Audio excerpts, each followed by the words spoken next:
O Salmo 113 combina dois atributos do nosso Deus que, quando analisado friamente numa perspectiva meramente horizontal, é difícil entendermos a combinação dos dois, que é a sua majestade e a sua misericórdia.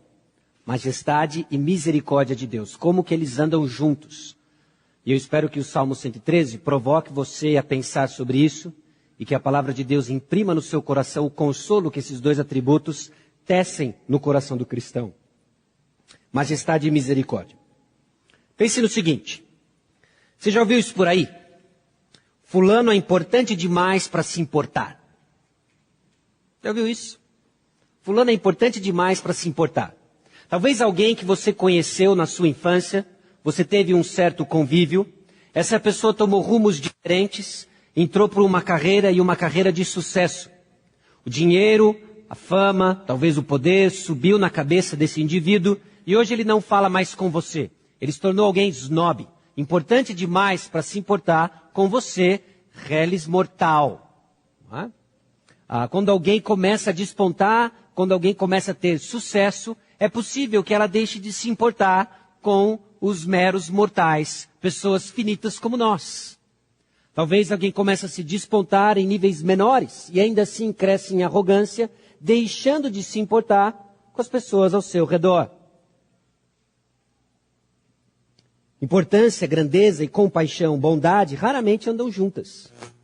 Raramente são virtudes vistas na mesma pessoa.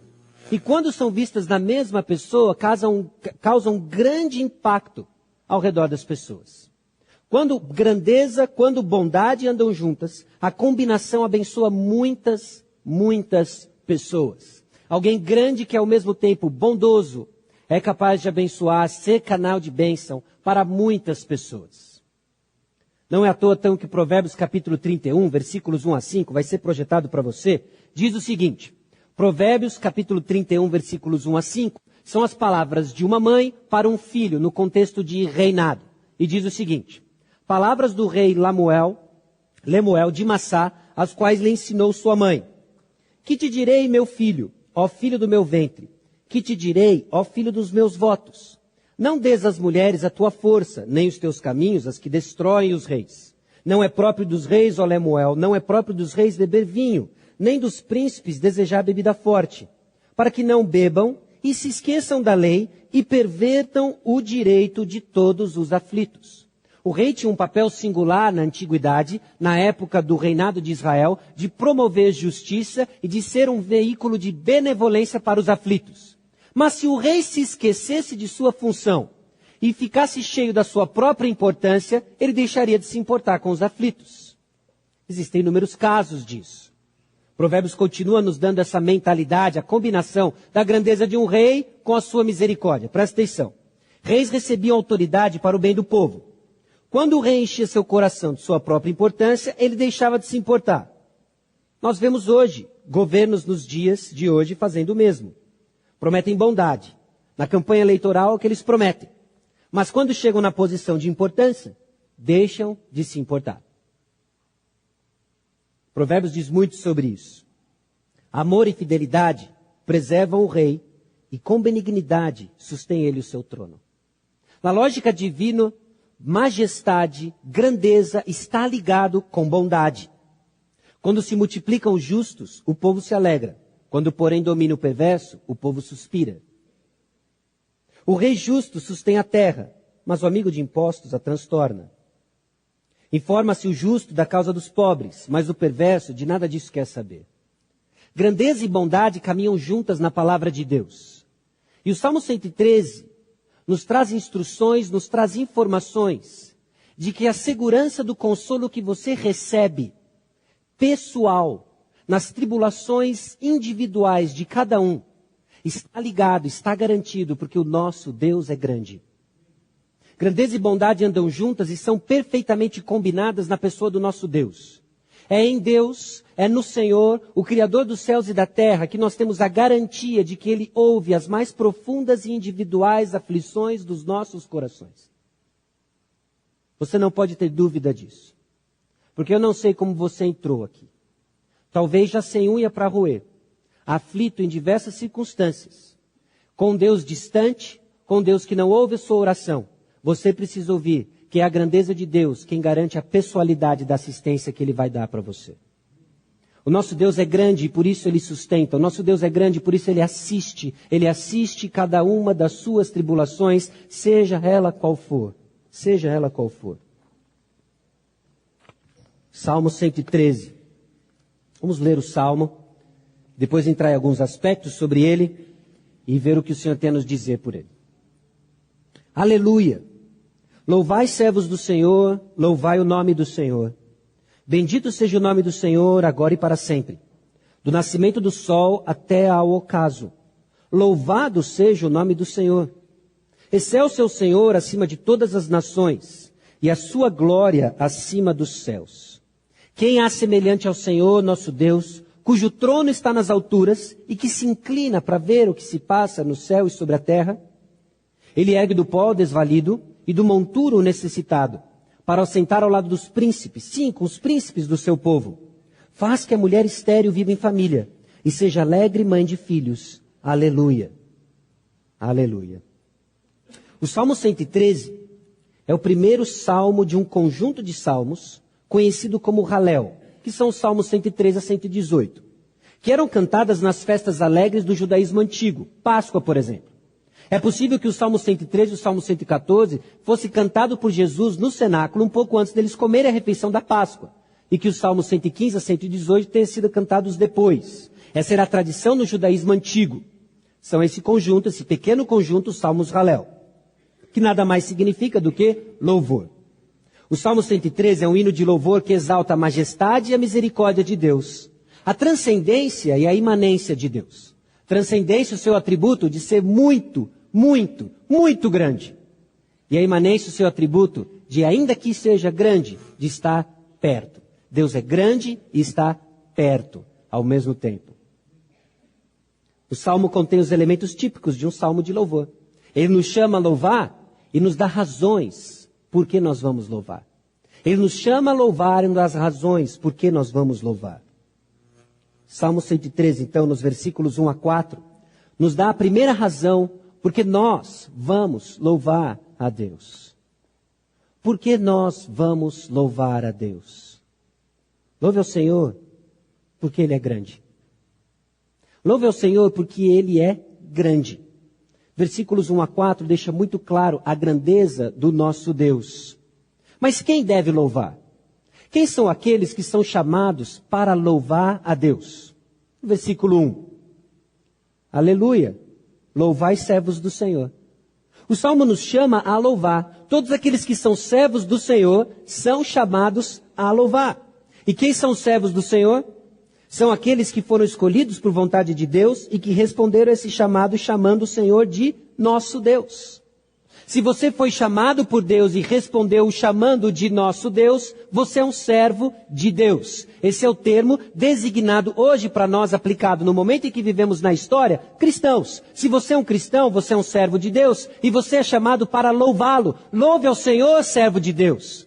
É o que o Salmo nos chama, ele nos chama a louvar a Deus. Na perspectiva do salmista, nós estamos num ambiente ainda pré-cruz de Cristo, pré-vinda de Cristo. Hoje, quando nós lemos o Salmo depois da vinda de Cristo, são aqueles que receberam a Cristo como seu único e suficiente Salvador, como seu único Senhor. Se você disse, sim, Senhor, eu confesso que eu sou pecador, me arrependo dos meus pecados, entra no meu coração, faz morada na minha vida e me transforma, você é um servo de Deus. E o que a palavra de Deus diz para você? Louve ao Senhor, responda à salvação que Ele lhe deu, louvando a Deus.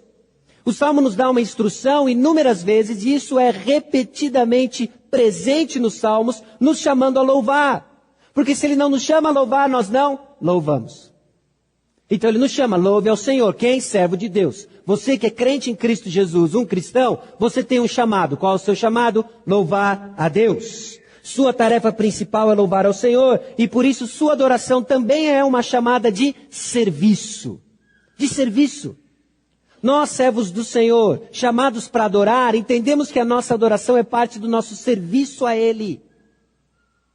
Pare e pense nos elementos presentes aqui neste culto, nesse salão. É tão fácil a gente esquecer o que de fato está acontecendo aqui. Nós somos um povo, uma comunidade de pecadores que nos aproximamos de um Deus santo. Um Deus santo, santo, santo, como fomos lembrados hoje no momento de louvor. É um Deus tão santo que Ele é separado de nós. Nós nos aproximamos com o sério risco de sermos fulminados por causa do nosso pecado. Talvez você tenha entrado aqui e durante todos os cantos você estava voando. Estava pensando em outras coisas, você veio com a motivação errada, você veio em pecado, você levantou mãos sujas de sangue porque você tem ódio no seu coração. E você não foi fulminado. Sabe por que você não foi fulminado? Porque os únicos elementos do culto não são apenas o povo pecador e o Deus Santo. Há um mediador, há Jesus Cristo, há um sacrifício em nosso favor que torna tudo isso possível. Então nos reunimos mediante um mediador, Jesus Cristo. É uma adoração cristã. Nós não somos fulminados, como muitos foram no Antigo Testamento, porque o nosso mediador não é Moisés, o nosso mediador é Jesus Cristo. Então o Salmo é lido na perspectiva do cristão, que é servo de Deus mediante o sacrifício de Jesus Cristo. A nossa confiança ao qual nós louvamos a Deus, no nosso culto cristocêntrico, é por meio de Jesus Cristo. Jesus Cristo é o centro. Jesus Cristo é o centro. Então não somos fulminados. Mas esses não são os únicos elementos do culto de adoração. Nós proferimos louvores a Deus em resposta ao que Ele fez por nós. E agora nós paramos para ouvir a Sua palavra como um ato de adoração. A pregação é um ato de adoração em que todos fazem parte, não apenas o pregador. E você recebe a palavra de Deus e você é informado acerca de quem é o seu Deus. O Deus transcendente, acima de todas as coisas, distante, transcende. E ao mesmo tempo Ele está tão perto. Ele conhece o seu coração. Que fantástico! Então, servo de Deus, louve ao Senhor.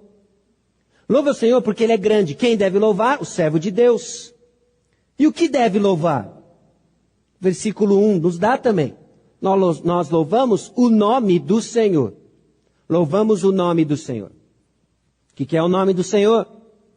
Nós não sabemos qual é o nome do Senhor. O nome do Senhor, Deus não cabe num nome. Mas é o modo da presença do Senhor para a congregação. O nome do Senhor era importante para o povo de Israel. O nome do Senhor é importante para nós. Nós oramos no nome de Jesus, porque é o modo que a presença do Senhor se manifesta no meio da congregação. Nosso Deus não pode ser compreendido no espaço, nem visto por olho humano. Mas Ele está disponível no nome que carrega a sua identidade. Então, quando nós chamamos o Senhor, o nome do Senhor, é uma referência a quem Deus é, que não cabe num nome, que não cabe em nenhum espaço ordinário. Deus não está aqui dentro no sentido de como eu e você estamos. Deus está em todo lugar. Deus não pode habitar em casas feitas por mãos de homens, mas Deus habita o seu templo, a igreja. O Espírito Santo habita a igreja. Então o nome é a forma com que esse Deus transcendente, que não está em lugar algum no sentido ordinário, se encontra presente no nosso meio. Quando nos reunimos como igreja, na presença de Deus, e invocamos o nome do Senhor, Ele se faz presente no seu nome.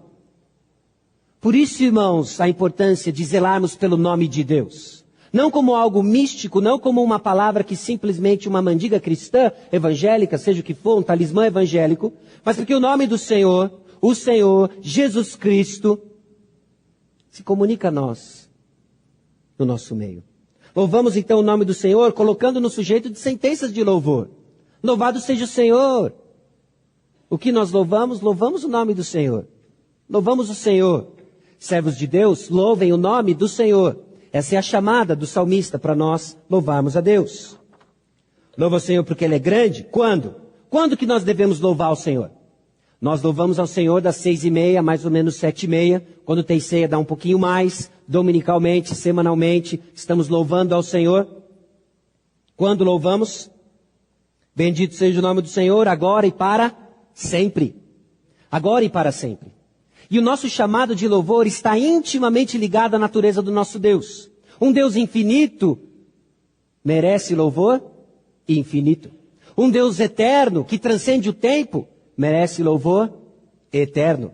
Quando nós devemos louvar ao Senhor? Agora e para sempre. Quem? Servos do Senhor. O que? Nome do Senhor. Quando? Agora e para sempre. Sempre louvando o Senhor. Onde? Onde louvamos ao Senhor? Do nascimento do sol até o ocaso, louvado seja o nome do Senhor. Do nascimento do sol até o pôr do sol, de leste a oeste. Do nascimento do sol até o pôr do sol. Isso envolve tudo. Onde? Em todo o lugar. Louvamos ao Senhor por todo o tempo e em todo o lugar. Isso, meus irmãos, a chamada de louvor ao Senhor é também a nossa chamada missionária. Porque há lugares nesse sol que nasce, aonde o sol se põe, que o nome do Senhor não é louvado. Eles precisam ouvir do nome do Senhor, porque há lugares desse planeta que o nome do Senhor ainda não é louvado. Cabe a nós, servos do Senhor, que conhecemos o nome do Senhor, que louvamos o Senhor todo o tempo, de levar o nome do Senhor em todo lugar. Levando o nome de Deus em todo lugar, do nascimento do sol até o ocaso. Esse louvor se estende em todos os limites. E a constância do louvor não depende de sentimentos, mas do caráter de Deus. O salmista nos chama a louvar, independe dos seus sentimentos. Mas são corações que se entregam ao caráter de Deus. Deus é grande, Deus é maior do que tudo, Deus é eterno, então louve ao Senhor em todo o lugar. Deus é grande, então não depende dos seus sentimentos. Mas você não é uma máquina, você não tem um botão. Você é alguém que sofre, que tem dúvidas, que tem perguntas, que tem aflições. Mas é esse Deus grande que entra na tua história, levando você a louvar, não talvez por causa da grandeza dele, mas por causa da bondade dele. E aí você vê quão grande ele é. Quão grande ele é. Louve ao Senhor porque ele é grande. Porque louvar, versículo 4, excelso é o Senhor acima de todas as nações, e a sua glória acima dos céus. Excelso é o Senhor acima de todas as nações, e a sua glória acima dos céus. Excelso, o Senhor é superior. Louve a Deus porque ele é supremo. Louve a Deus porque ele é superior a cada um dos ídolos da nossa sociedade. Deus é melhor do que o sucesso. Deus é melhor do que o dinheiro. Deus é melhor do que felicidades terrenas. Deus é melhor. Louve ao Senhor. O salmista então nos chama ao louvor porque Deus é grande. Quem deve louvar? Os servos de Deus. O que deve louvar? O nome do Senhor. Quando deve louvar? Sempre, agora e para sempre. Onde? Do nascimento do sol até o ocaso, em todo lugar, louvado seja o nome do Senhor. Por quê? Porque Deus é grande. Deus está acima dos céus. E eu louvo a Deus que o salmo não acaba no versículo 4. Eu louvo a Deus que o nosso Deus não é apenas grande. Por mais estupendo que seja, a realidade de um Deus eterno, de um Deus infinito, não é assim que o salmo amarra os atributos do Senhor. A sua santidade nos faz pensar na sua grandeza e também na sua imanência, na sua proximidade. Deus não está apenas próximo, Deus é próximo. Deus não está apenas perto, Deus é perto. Agora, como alguém tão grande pode ser tão perto? É por isso que o nosso Deus, irmãos, é incomparável. Eu não consigo pensar um exemplo, eu não consigo pensar uma ilustração que caiba esse paradoxo do Deus tão grande e ao mesmo tempo tão perto. O que mais chegamos perto talvez seja algumas analogias e todas elas falham para capturar a ideia de que o Deus tão grande, Criador do universo, também está e é perto. Deus está perto, Deus é perto. Louve ao Senhor porque Ele é grande, louve ao Senhor porque Ele é próximo. Louve ao Senhor porque Ele é bom. Versículos 5 a 9. Essa bondade que é vista na proximidade do nosso Deus. O caráter misericordioso e próximo de Deus é singular. O nosso Deus, Ele é supremo, Ele é grande e Ele também é singular.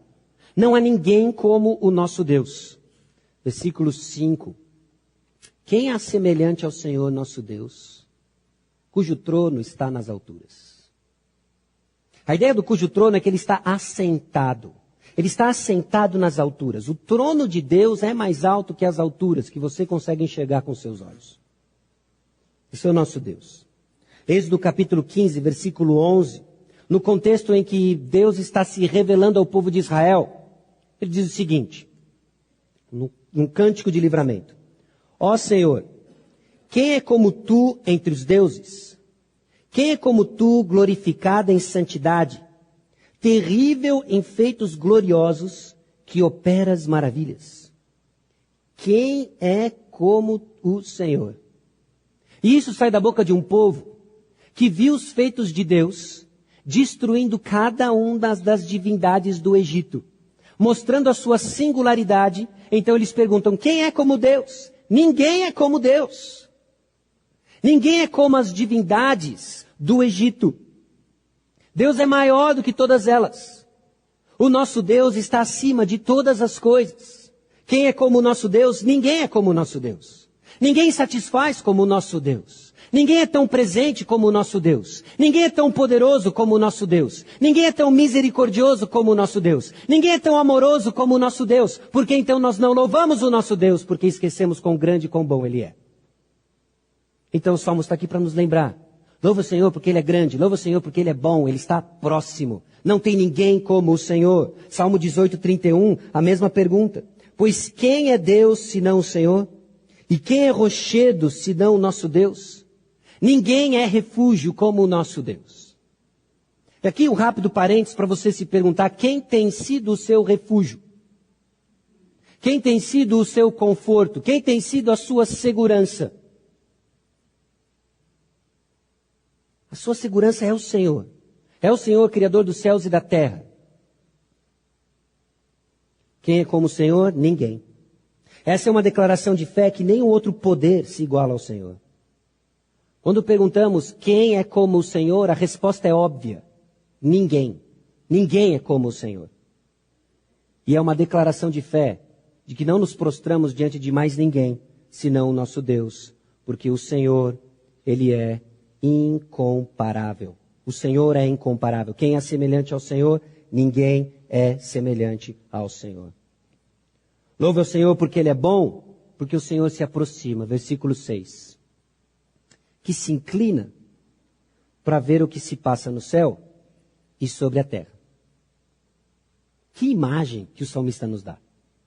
O Deus que está acima dos céus, nas alturas, no seu trono, se inclina para ver o que acontece na terra. Dá uma olhadinha. Ele tem que se inclinar para ver o que acontece.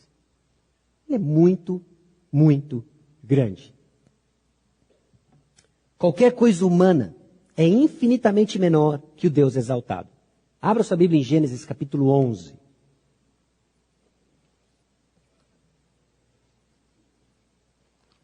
Gênesis 11.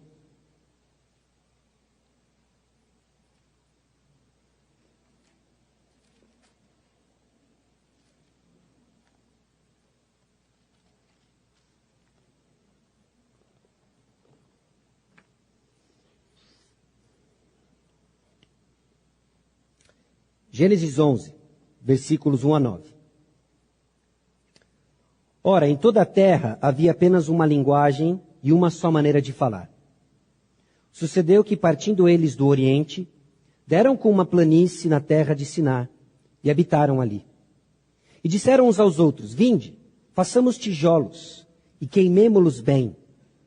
Os tijolos serviram-lhes de pedra e o betume de argamassa. Disseram, vinde, edifiquemos para nós uma cidade e uma torre cujo topo chegue até os céus e tornemos célebre o nosso nome, para que não sejamos espalhados por toda a terra. Olha a pretensão humana. Nós vamos construir uma torre tão grande e nós vamos chegar até os céus e o nosso nome será conhecido por toda a terra. Diga-se de passagem que essa é uma rebeldia de pulso cerrado contra o Senhor do mandato que ele deu em Gênesis 1 e 2, de irmos e espalharmos na terra. Então o homem tem uma grande ideia. Nós não queremos espalhar a imagem de Deus, nós queremos ser Deus e nós vamos construir uma torre enorme. E essa torre fará conhecido o nosso nome e nós vamos tirar Deus da jogada. Essa torre será muito, muito, muito, muito grande. Tão grande que o versículo 5 diz o seguinte: então desceu o Senhor para ver a cidade e a torre. Ela era tão grande que o Senhor desceu para ver o tamanho dela. Enorme. Enorme. Aí eu lembro dos meus filhos que tem uma caixa cheia de Lego. E eles esparramam aquela caixa. 7 da manhã. Sábado. E aí eles constroem uma torre. E ele fala, olha papai. E eu faço assim para ver a enorme torre que ele fez. Uau! Que grande! Você que fez? É, sozinho, fiz sozinho. Ficou muito, muito grande. Aí eu viro as costas e ele chora. Sabe por quê? Quebrou. O outro veio, esparramou e quebrou a torre enorme. Então aqui a Torre de Babel são esses menininhos construindo uma torre de Lego. E falando assim, olha, nós é o máximo. Aí Deus se curva para ver. E faz assim, ó. Aí eles começam a falar línguas diferentes. Aí nasce Fisk, né? Nasce Pick and Blue. Nasce todo um mercado de línguas. E eles se confundem, não se entendem, e se espalham. E se espalham. Quem é como o nosso Deus? Ninguém é como o nosso Deus. E o homem tenta, ao longo de toda a história, fazer célebre o seu nome. Fazer célebre o seu nome. Lutando pela sua própria glória. Não é? Essa semana que passou eu tive alguns minutos extras de televisão. Por várias razões. Okay? E numa delas eu estava assistindo um documentário sobre a Primeira Guerra Mundial. E aqueles homens arriscando suas vidas para fazer célebre o seu nome. Eu sequer consigo mencionar o nome dos coronéis ali listados. Que se esqueceram, foram esquecidos ao longo da história. E minha mente explode quando eu penso que Deus controlou todo aquele movimento. Cada bala disparada, cada vida tirada, era o Senhor, o nosso Deus, interagindo e intervindo na história. Quem é como o nosso Deus? Ninguém é como o nosso Deus. Então desceu o Senhor para ver a cidade e a torre que os filhos dos homens edificavam.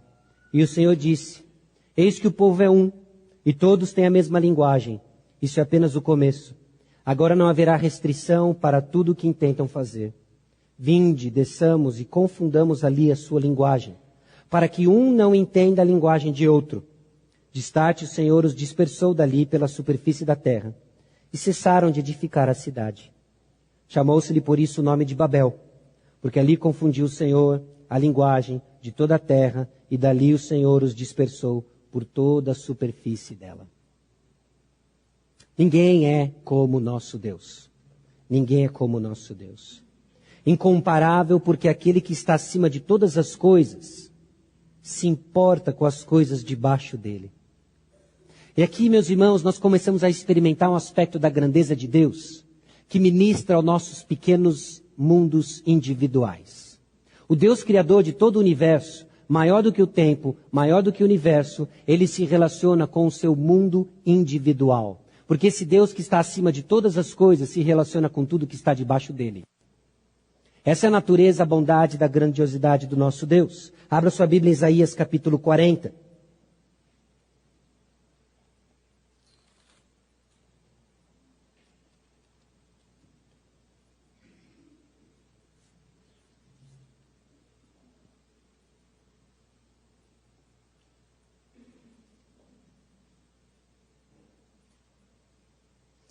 Isaías capítulo 40, versículos 9 a 11.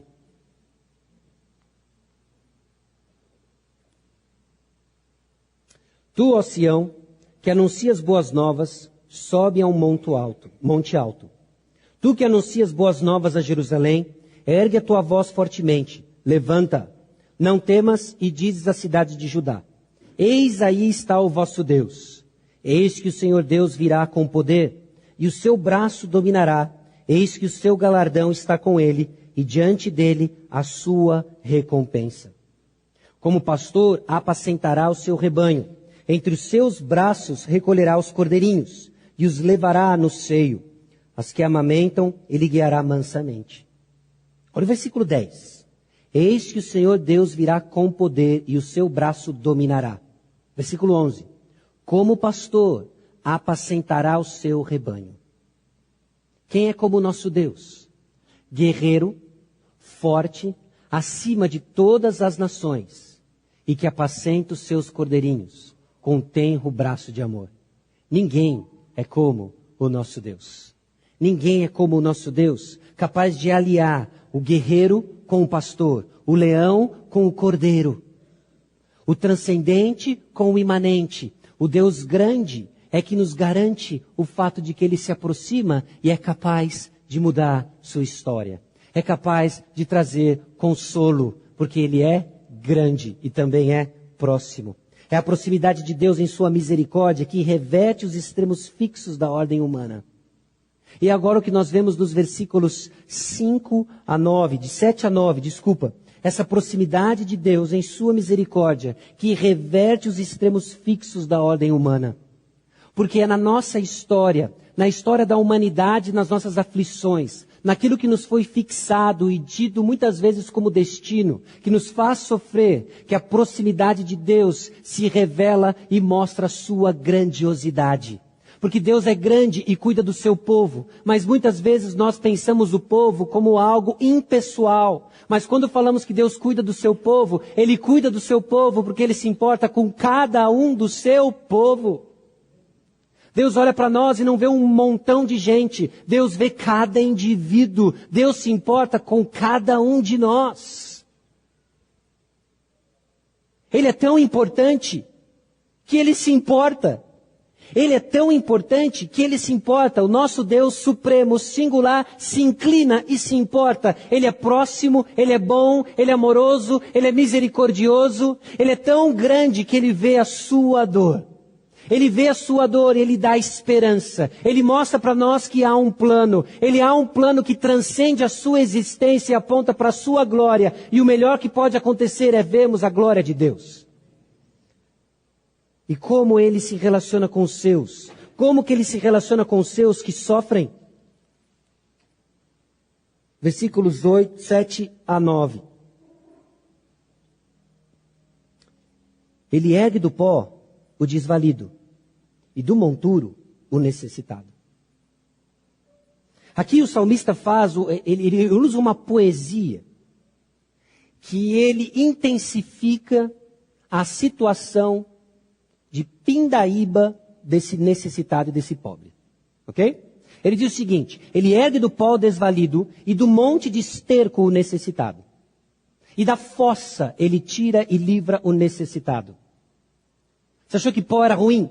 Agora ele usa uma situação pior ainda. É o monte de esterco. É o monte de esterco. É uma fossa. Ele vê alguém na fossa e ele tira alguém da fossa.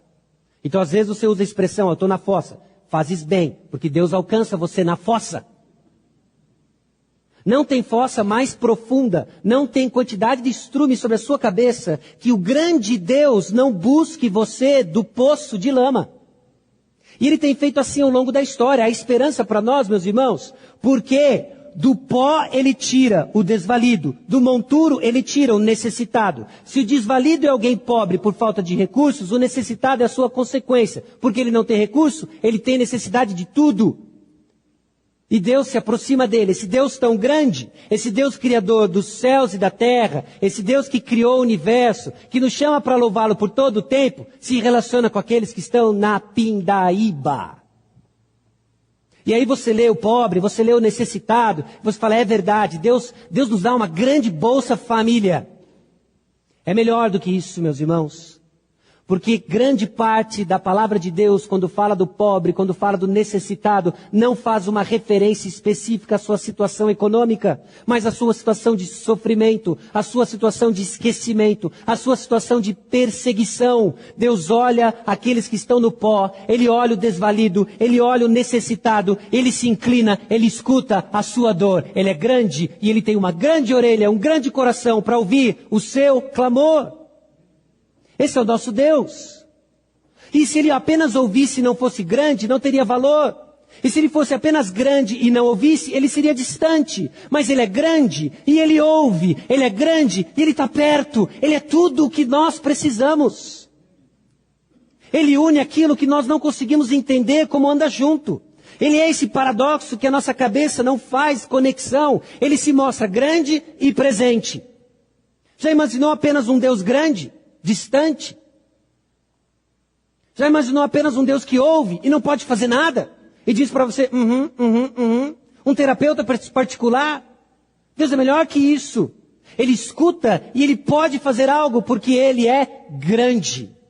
E Ele está próximo. Então há esperança para o necessitado. Há esperança para aquele que é o pobre. Porque Ele o faz assentar ao lado dos príncipes, sim, com os príncipes do seu povo. No versículo 5, esse Deus que está sentado no trono acima das alturas, faz assentar o pobre no meio dos príncipes. Percebe como é a lógica do nosso Deus? O nosso Deus que não tem limite, o nosso Deus que é eterno, pede louvor eterno por todo tempo e todo lugar, por causa da natureza dele. O nosso Deus que está sentado num trono, pega o desvalido e põe ele aonde? Num trono. Você percebe a natureza do nosso Deus? Que conhecer a natureza do nosso Deus diz muito da forma como Ele se relaciona conosco. O nosso Deus, que está exaltado em glória, há de exaltar os seus que hoje estão humilhados. O Deus dos céus, que hoje está exaltado em glória, há de exaltar os seus que hoje estão humilhados.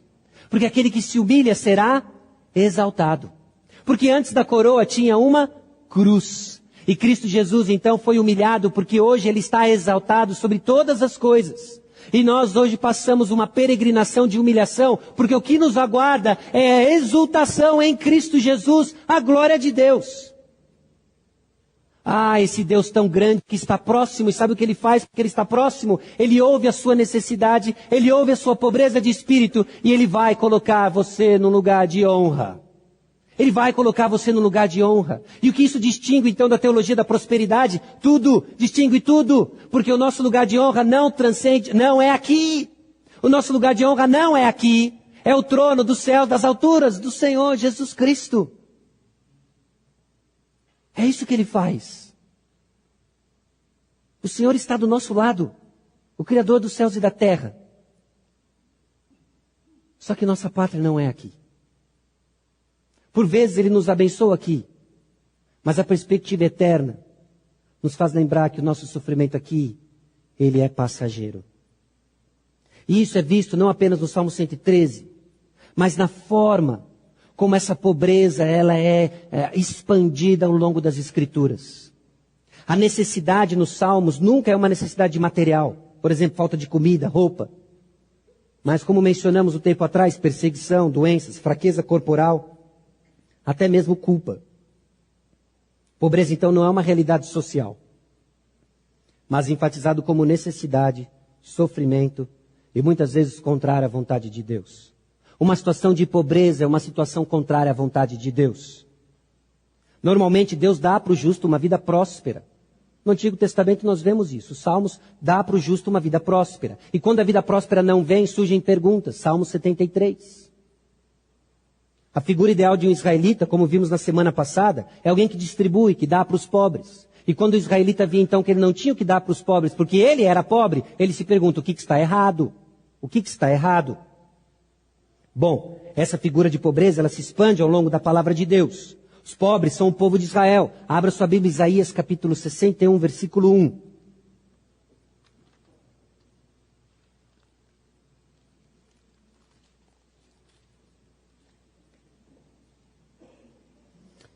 Isaías 61, versículo 1.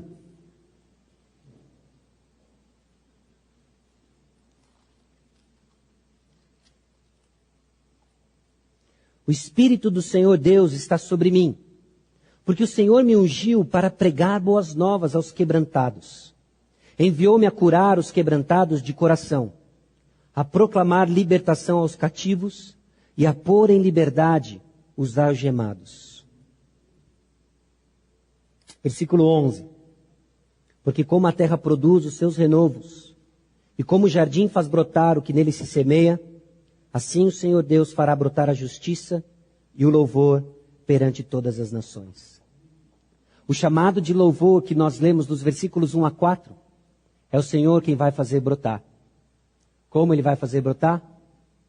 Tirando você da fossa e colocando você no lugar de honra.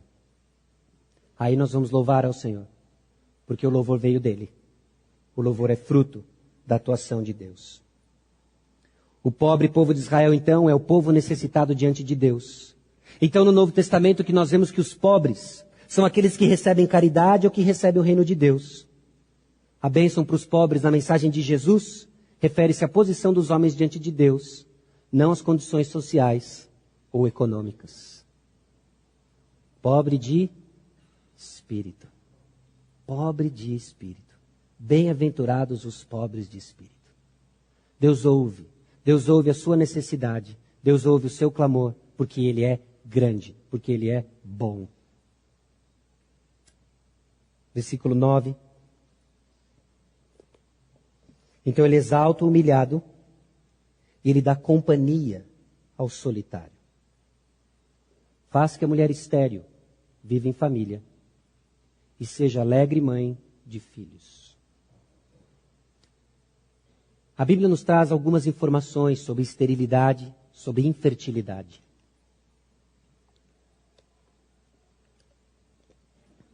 E ela foca na esterilidade involuntária, que só pode ser entendida em contraste com a importância que as crianças têm no desenvolvimento da teologia bíblica, da revelação de Deus.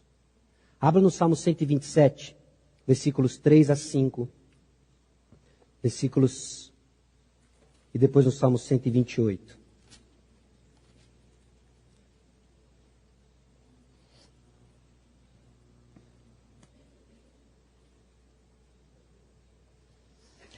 Herança do Senhor são os filhos, 127, versículos 3 a 5. Herança do Senhor são os filhos, o fruto do ventre, seu galardão. Como flechas na mão do guerreiro, assim os filhos da mocidade. Feliz o homem que enche deles a sua aljava, não será envergonhado, quando pleitear com os inimigos à porta.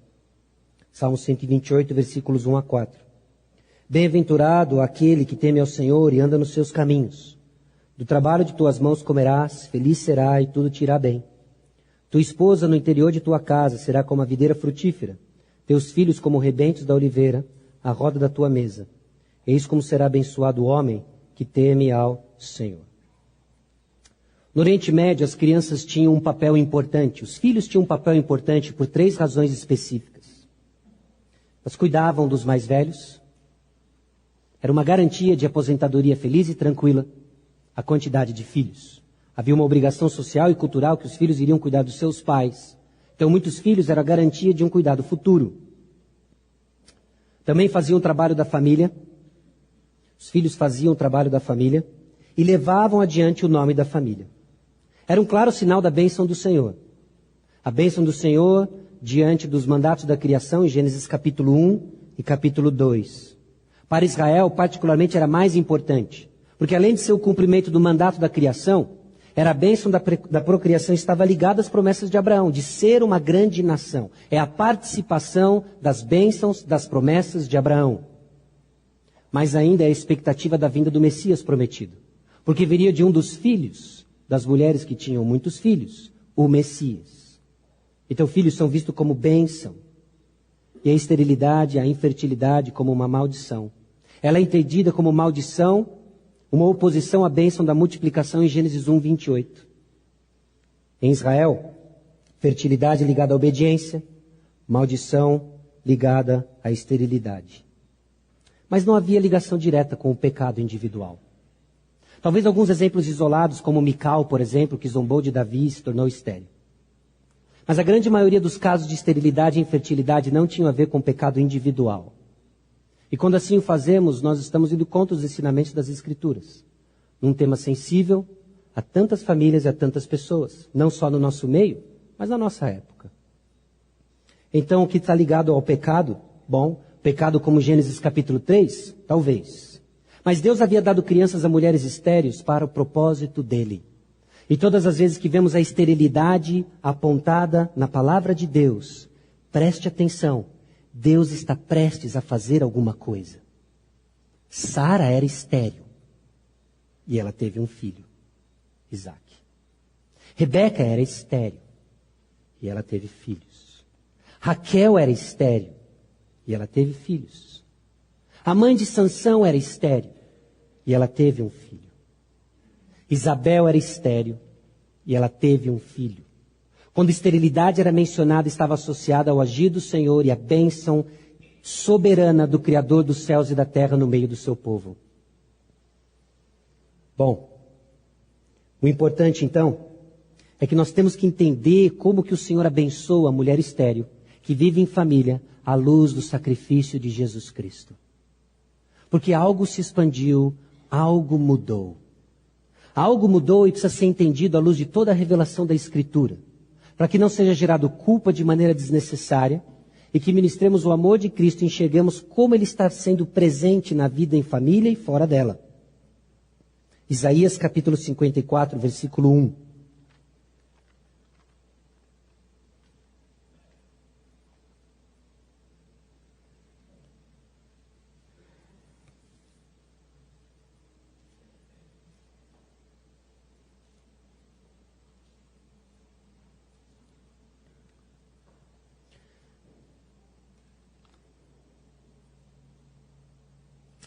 Canta alegremente, ó estéril, que não deste à luz.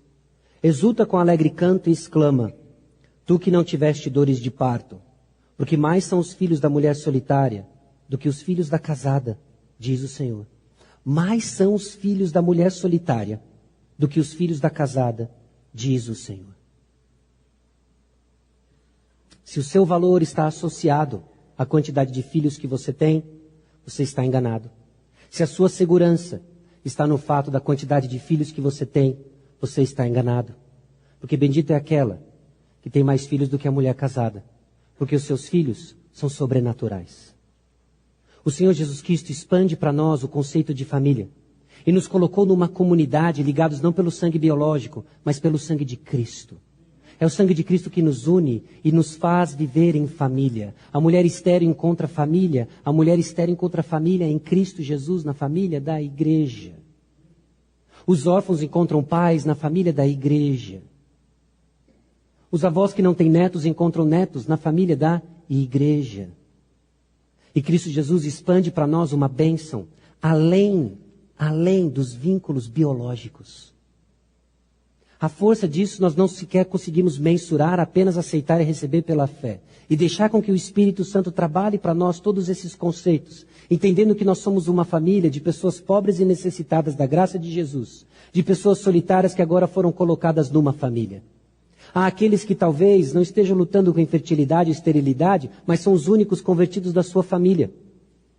E Deus lhe deu um familhão, cheio de problemas.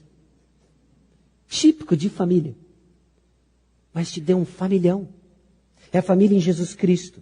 Essa herança espiritual é parte de uma esperança escatológica, associada com a vinda do Messias. E Jesus mostra isso para nós. Mateus capítulo 12.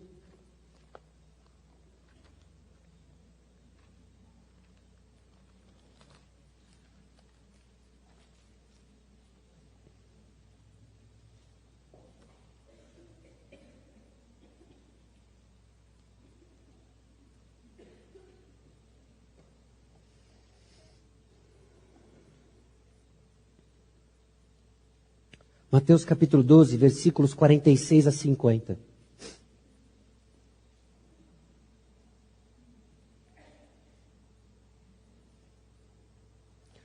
Falava ainda Jesus ao povo, e eis que sua mãe e seus irmãos estavam do lado de fora, procurando falar-lhe. E alguém lhe disse, tua mãe e teus irmãos estão lá fora e querem falar-te. Porém ele respondeu ao que lhe trouxera o aviso. Quem é minha mãe? E quem são meus irmãos? Estendendo a mão para os discípulos, disse, eis minha mãe e meus irmãos. Porque qualquer que fizer a vontade de meu Pai Celeste, esse é meu irmão, irmã e mãe. A bênção da multiplicação, de encher a terra, ela é expandida no mandamento do ide, e fazei discípulos. Porque é no discipulado que nós temos um vínculo maior do que os relacionamentos biológicos. É no discipulado que nós encontramos nossos verdadeiros irmãos, irmãs, mãe, pai. É em Cristo Jesus que a família se expande e que o solitário encontra família. Bem-vindo à família, Maranata. Que você nasceu no dia que Cristo Jesus mudou o seu viver. Essa é a família e a esperança que nós temos em Cristo Jesus, em que a importância da família biológica é qualificada pela família espiritual.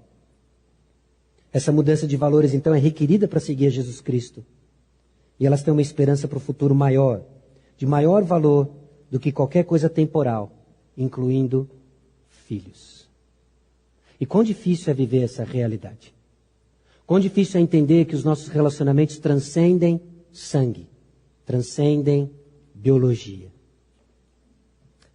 Ontem eu tive a oportunidade de interagir e falar num congresso de capelania hospitalar. E eu fui confrontado com a realidade do sofrimento mais uma vez.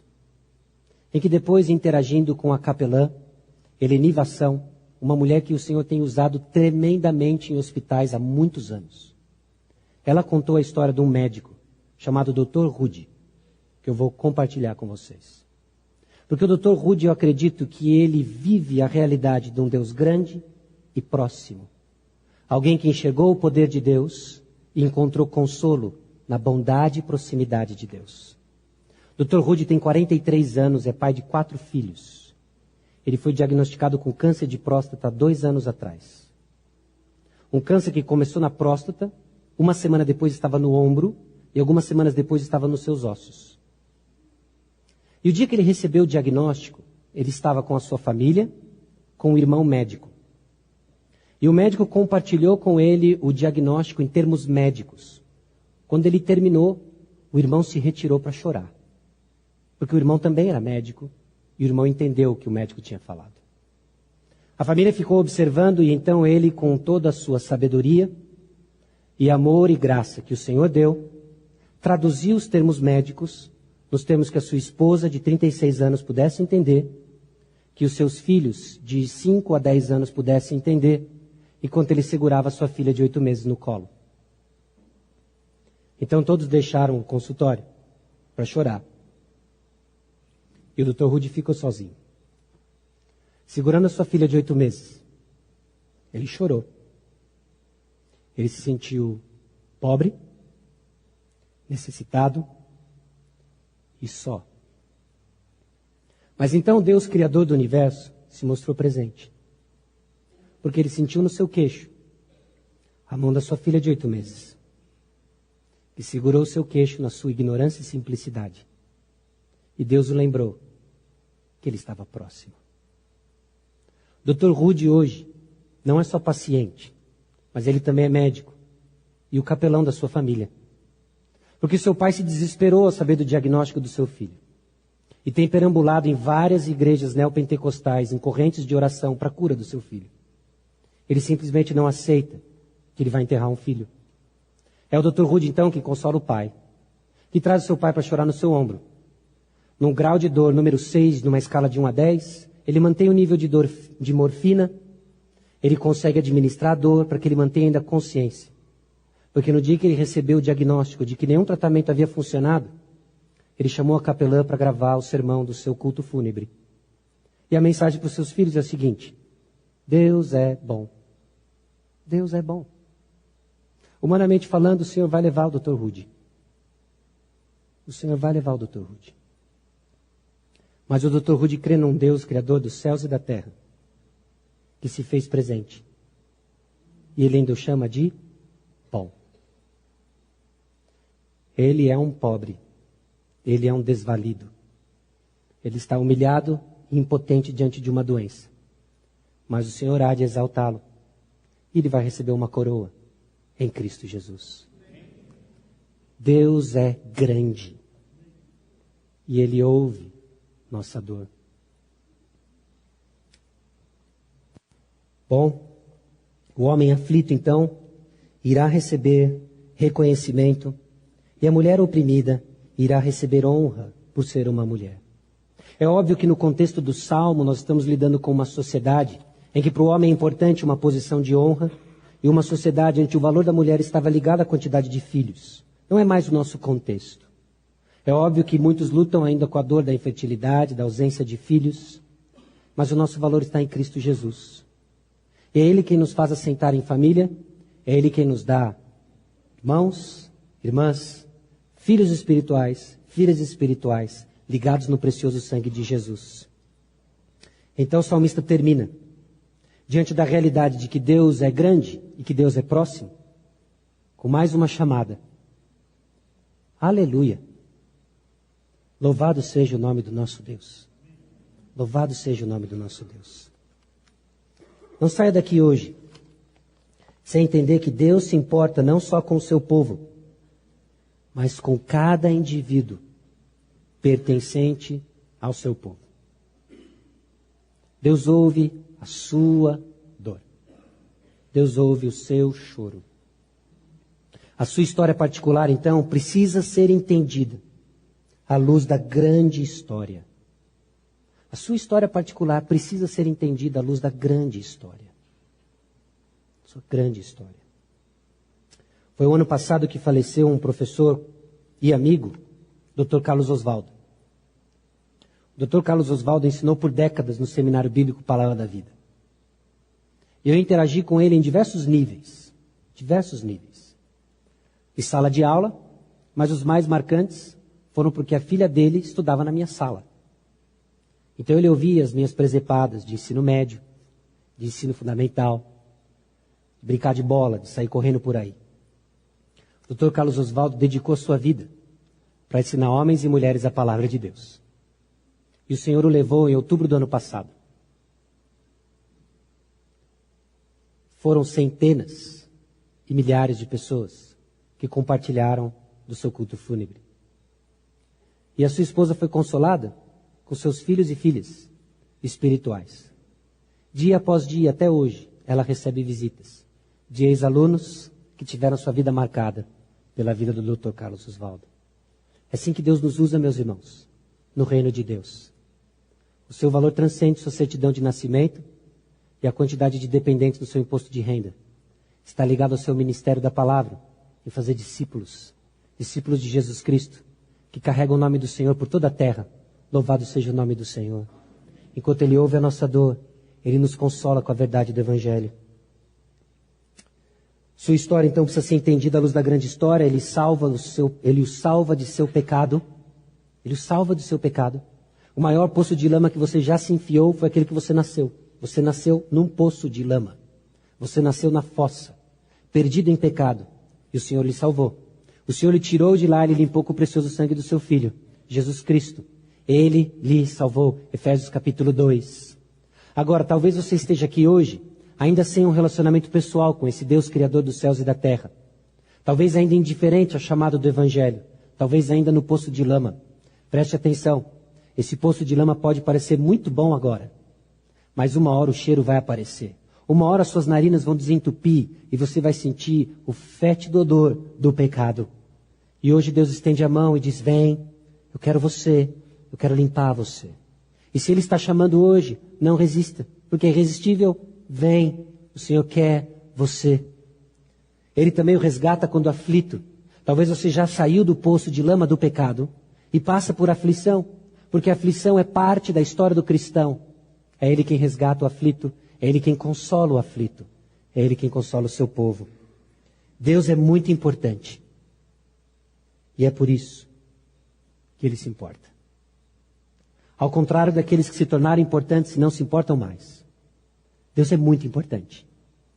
Por isso Ele se importa. Que verdades que foram unidas na pessoa do Senhor Jesus Cristo que deixou a sua glória, que viveu a nossa miséria, para que você pudesse ter graça em ocasião oportuna.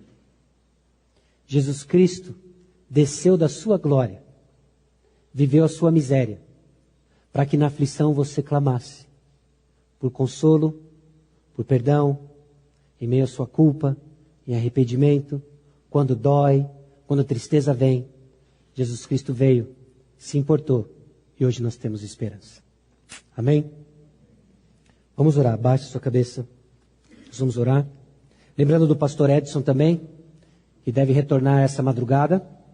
Ele esteve o final de semana em Piauí, com os irmãos nossos de Piauí, conferência de casais. Vamos orar por ele. E depois seremos despedidos em oração silenciosa. Deus é grande e Ele se importa. Vamos orar. Senhor, nosso Deus e Pai, nós chegamos diante do Senhor confessando Tua grandiosidade e a Tua proximidade. Confessando que são verdades que dificilmente se comungam, ó Deus, no nosso pequeno entendimento. Mas pela fé reconhecemos que o Senhor está acima de todas as coisas. E ainda assim ouve nossa dor. Ouve a dor, ó Deus, daqueles que estão necessitados. Ouve a dor daqueles que estão solitários. E nos coloca em boa companhia e nos exalta em tempo oportuno. Se não aqui, com certeza na eternidade. Nós te louvamos porque as tuas promessas não tardam, nunca falham e são reais. Nós te louvamos porque a nossa família transcende laços de sangue, mas são unificados no sangue de Jesus. Nós te louvamos por Cristo Jesus e a compaixão demonstrada por nós na cruz do Calvário, o perdão do pecado. Consola, Deus, o coração daqueles que sofrem no nosso meio, sofrimento silencioso, calado, mas que o Senhor ouviu cada suspiro, o Senhor enxuga cada lágrima. E de uma forma sobrenatural eu clamo a Deus, console o coração do teu povo com a mensagem do Evangelho. E se porventura alguém no nosso meio ainda no fosso de lama do pecado, confronte, ó Deus, confronte-o e chame ao arrependimento. Limpe-o, Deus, para a honra e glória do teu nome, a fim de que ele seja conhecido por todo lugar. No nome precioso de Jesus que nós oramos. Amém.